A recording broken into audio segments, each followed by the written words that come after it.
പൈസ നട്സിന്റെ മറ്റൊരു വീഡിയോയിലേക്ക് എല്ലാവർക്കും സ്വാഗതം.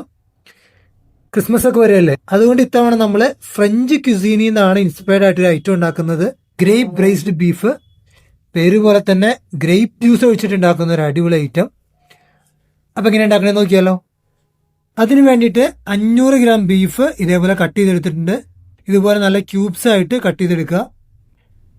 2 ടീസ്പൂൺ ഉപ്പ്, 1/2 ടീസ്പൂൺ കുരുമുളക് പൊടി, 2 table spoon cornflour, 2 table spoon olive oil ഇല്ലെങ്കിൽ ഏതെങ്കിലും വെജിറ്റബിൾ ഓയിൽ യൂസ് ചെയ്യാം. മീഡിയം വലിപ്പമുള്ള സവാള ഇതേപോലെ കട്ട് ചെയ്തെടുത്തത്, ചെറിയ 2 ക്യാരറ്റ് ഇതേപോലെ പീസുകളായി കട്ട് ചെയ്തത്,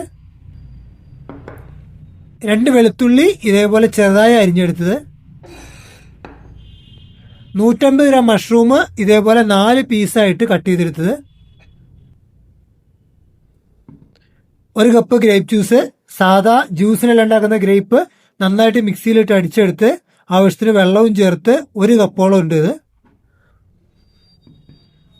1 കപ്പ് ബീഫ് സ്റ്റോക്ക്, ബീഫ്, ഉപ്പ്, മഞ്ഞൾ, കുരുമുളക് ഇട്ട് നന്നായിട്ട് കുക്കർ വിസിലടിച്ച് അതിൻ്റെ വെള്ളം എടുത്തതാണ്. 2 tablespoon tomato paste, 1 teaspoon dried parsley, 1 bay leaves, 1 teaspoon worcestershire sauce.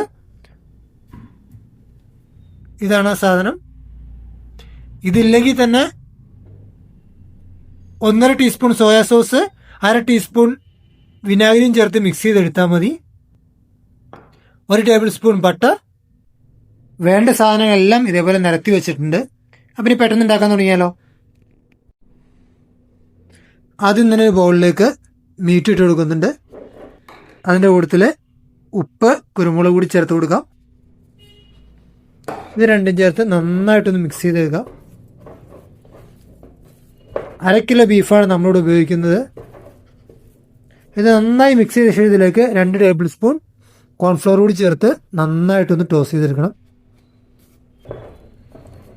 ബീഫിൻ്റെ എല്ലാ പീസസും ഒരേപോലെ കോൺഫ്ലവറിൽ കോട്ടാവുന്നത് പോലെ കോട്ട് ചെയ്തെടുക്കുക. അത്യാവശ്യം അടി കട്ടിയുള്ളൊരു പാനിലേക്ക് 2 ടേബിൾ സ്പൂൺ ഒലീവ് ഓയിൽ ചേർത്ത് കൊടുക്കുക. ഓയിൽ നന്നായി ചൂടായി വന്നാൽ മാരിനേറ്റ് ചെയ്ത് മാറ്റി വെച്ച് ബീഫിൻ്റെ പീസസ് ഇട്ട് കൊടുക്കുക.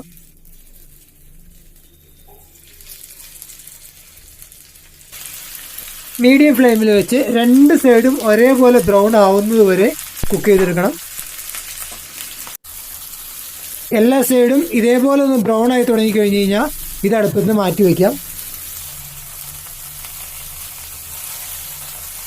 ഇനി ഇതേ പാനിലേക്ക് തന്നെ കട്ട് ചെയ്ത് വെച്ച സവാള, കൂടുതൽ ക്യാരറ്റ് കൂടി ചേർത്ത് കൊടുക്കുക. 6 മിനിറ്റോളം മീഡിയം ഫ്ലെയിമിൽ വെച്ച് ഇതൊന്ന് നന്നായി സോഫ്റ്റ് ആവുന്നവരെ കുക്ക് ചെയ്തെടുക്കാം. 6 മിനിറ്റോളം കുക്ക് ചെയ്ത് ക്യാരറ്റൊക്കെ ഒന്ന് സോഫ്റ്റായി വന്നു തുടങ്ങിയിട്ടുണ്ട്. ഈ സമയത്ത് ഇതിലേക്ക് മഷ്റൂം ചേർത്ത് കൊടുക്കണം. കൂടുതൽ ചെറുതായി കട്ട് ചെയ്ത് വെച്ച് വെളുത്തുള്ളി കൂടി ചേർത്ത് കൊടുക്കുന്നുണ്ട്. വീണ്ടും മീഡിയം ഫ്ലെയിമിൽ വെച്ച് നന്നായി ഇളക്കി 5 മിനിറ്റ് കൂടെ കുക്ക് ചെയ്തെടുക്കാം. അപ്പോഴേക്ക് ഈ മഷ്റൂം ഒന്ന് നന്നായിട്ട് സോഫ്റ്റായിട്ട് കിട്ടും. 5 മിനിറ്റോളം മഷ്റൂമും ചേർത്ത് കുക്ക് ചെയ്തിട്ടുണ്ട്.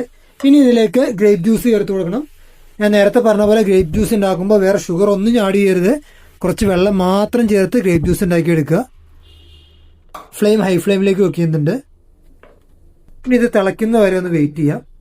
ഇതിന് നന്നായി തിളച്ച് കഴിഞ്ഞാൽ ഫ്ലെയിം മീഡിയം ഫ്ലെയിമിലേക്ക് കൊണ്ടുവന്ന് സൈഡിൽ നിന്നെല്ലാം നന്നായിട്ട് കാരമലൈസ്ഡ് ആയ പോലെ തിളച്ച് വരണം. അതിനുവേണ്ടി വെയിറ്റ് ചെയ്യാം.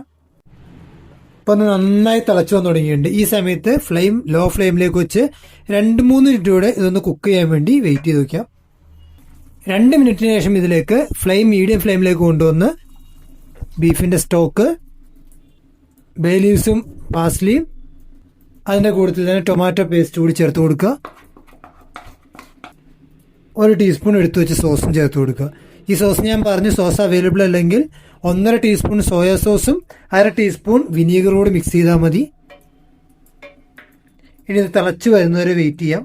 നന്നായി മിക്സ് ചെയ്യുക. നന്നായി മിക്സ് ചെയ്ത ശേഷം ഇതിലേക്ക് ഫ്രൈ ചെയ്ത് മാറ്റി വെച്ച് ബീഫ് കൂടി ചേർത്ത് കൊടുക്കണം. വീണ്ടും നന്നായിട്ട് ഇളക്കുക. ഫ്ലെയിം മീഡിയം ടു ഹൈ ഫ്ലെയിമിൽ വെച്ച് നന്നായിട്ട് തിളച്ച് വരുന്നവരെ വെയിറ്റ് ചെയ്യാം. നന്നായി തിളച്ചു തുടങ്ങിയിട്ടുണ്ട്. നിങ്ങളൊരു കാര്യം ശ്രദ്ധിച്ചോന്നറിയില്ല, നമ്മൾ വേറെ ഉപ്പൊന്നും ഇതിൽ ചേർക്കുന്നില്ല. കാരണം 2 ടീസ്പൂൺ ഉപ്പ് ബീഫിനകത്ത് ചേർത്തിട്ടുണ്ട് നമ്മൾ. അപ്പോൾ അതുകൊണ്ട് വേറെ ഉപ്പൊന്നും ഇപ്പോൾ ചേർക്കുന്നില്ല. എല്ലാം കുക്ക് ചെയ്ത ശേഷം അവസാനം നിങ്ങളുടെ ആവശ്യത്തിന് ഉപ്പ് കുറവുണ്ടെന്ന് തോന്നിയാൽ മാത്രം എക്സ്ട്രാ ഉപ്പ് ചേർത്ത് കൊടുക്കുക. ഇനിയാണ് ഇതിൽ ഏറ്റവും ഇമ്പോർട്ടൻ്റ് ആയ കാര്യം, ഫ്ലെയിം നേരെ ലോ ഫ്ലെയിമിലേക്ക് കൊണ്ടുവരിക. ഇത് അടച്ചു വെക്കുക. 1.5 മണിക്കൂർ അല്ലെങ്കിൽ 2 മണിക്കൂർ ബീഫ് നല്ല ടെൻഡർ ആവുന്നവരെ തന്നെ ഇനി കുക്ക് ചെയ്തെടുക്കണം. സ്ലോ കുക്കിംഗ് ആണ് ഇത് ഏറ്റവും ഇമ്പോർട്ടൻ്റ് ആയിട്ടുള്ള കാര്യം. ഇടയ്ക്ക് ഓരോ 10-15 മിനിറ്റ് കഴിയുമ്പോൾ ഇളക്കി കൊടുക്കുക. ഒരുപാട് സോസ് ഭയങ്കരമായിട്ട് കട്ടിയാവുന്നുണ്ട്, വെള്ളം കുറയുന്നുണ്ടെന്ന് കണ്ടാൽ കുറച്ച് ചൂടുവെള്ളം ചേർത്ത് കൊടുക്കുക. ഇനി ഓരോ 15 മിനിറ്റോ അല്ലെങ്കിൽ 10 മിനിറ്റ് ഇളക്കി 1.5 മണിക്കൂറിന് ശേഷം തുറന്നു നോക്കാം. 1.5 മണിക്കൂറോളം ലോ ഫ്ലെയിമിൽ വെച്ച് നന്നായി കുക്ക് ചെയ്ത് ബീഫെല്ലാം നല്ല ടെൻഡർ ആയിട്ടുണ്ട്. ഈ സമയത്ത് സോസ് നല്ല തിക്കായിട്ടുണ്ട്. ഇപ്പോൾ ഞാൻ ഇതിലേക്ക് ബട്ടർ ചേർത്ത് കൊടുക്കുന്നുണ്ട്. ബട്ടർ ചേർത്ത് വീണ്ടും നന്നായിട്ട് ഇളക്കി ലോ ഫ്ലെയിമിൽ വെച്ച് 1-2 മിനിറ്റ് കൂടെ ഒന്ന് കുക്ക് ചെയ്തെടുക്കാം. ചേർത്ത ബട്ടറൊക്കെ നന്നായിട്ട് ഉരുകിയിട്ടുണ്ട്. ഇനി ഫ്ലെയിം ഓഫ് ചെയ്ത് ഇതൊരു സർവിംഗ് പ്ലേറ്റിലേക്ക് മാറ്റാം. ഐറ്റോടെ റെഡി ആയിട്ടുണ്ട്. വീഡിയോ നിങ്ങൾക്ക് എല്ലാവർക്കും ഇഷ്ടമായെന്ന് കരുതുന്നു. വീഡിയോ ഇഷ്ടമായെങ്കിൽ സുഹൃത്തുക്കൾക്കും കുടുംബക്കാർക്കും അയച്ചു കൊടുക്കുക. ട്രൈ ചെയ്ത് നോക്കിയിട്ട് അഭിപ്രായങ്ങൾ പറയുക. ഇതുപോലുള്ള ഡിഫറെൻ്റ് ആയിട്ടുള്ള ഐറ്റവും ഡിഫറെൻ്റ് ആയിട്ടുള്ള വീഡിയോകളുമായിട്ട് അടുത്ത ആഴ്ച കാണുന്നവരേക്കും എല്ലാവർക്കും ബൈ.